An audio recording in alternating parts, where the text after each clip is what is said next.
Il n'a pas brûlé la Syrie, il n'a pas détruit l'Irak, il n'a pas affamé l'Afrique, il n'a pas pillé les richesses des pays faibles, il n'a pas lancé de bombes nucléaires sur le Japon, il n'a pas déclenché une guerre sectaire au Rwanda, il n'a pas fait exploser la Libye, il n'a pas divisé la Somalie, il n'a pas financé le pillage systématique des ressources naturelles de la RDC, il n'est pas derrière les 13 millions de Congolais tués, ni les milliers de femmes violées à l'est de la RDC. Ils essayent de nous faire croire qu'il est le premier ennemi de l'humanité. Quant à ses adversaires qui ont tué, déplacé les populations, pillé des partis, enrôlé des enfants, sont des démocrates et des humanistes. France 24, RFI, CNN, BBC, BBC Afrique, BFM et les autres, ces médias du genre ne servent qu'à nous manipuler et à un lavage de cerveau du public. Vladimir Poutine est un héros pour son peuple. Parlons de l'Ukraine, ce que tout le monde devrait savoir. Cela fait 8 ans, depuis la signature des accords de Minsk, que la guerre est présente en Ukraine.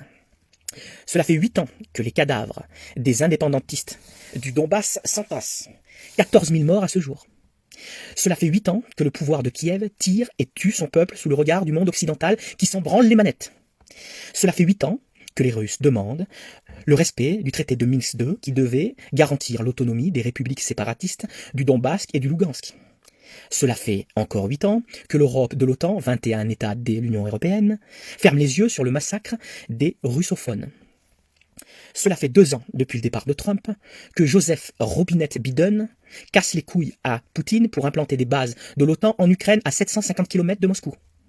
Bordel de merde, à force de faire chier le monde, de fermer les yeux en toute hypocrisie, faut pas s'étonner, au bout de 8 ans, que les Russes perdent patience.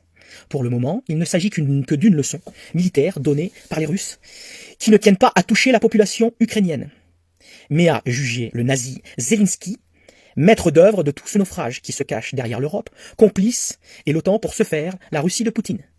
Alors, citoyens français, ouvrez vos putains de yeux, et ne jetez pas la pierre sur le seul responsable, montré du doigt, Vladimir Poutine. Regardez plutôt vers cette Europe pourrie, jusqu'à la moelle, intéressée par les seules richesses de l'Ukraine, qui pendant 8 ans a laissé les russophones se faire massacrer par Zelensky, sachant très bien que Poutine n'aurait d'autre choix que d'intervenir. Honte à vous l'Europe macroniste.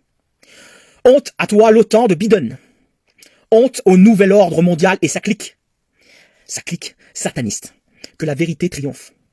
L'OTAN est une calamité qui doit être dissous immédiatement. La bise.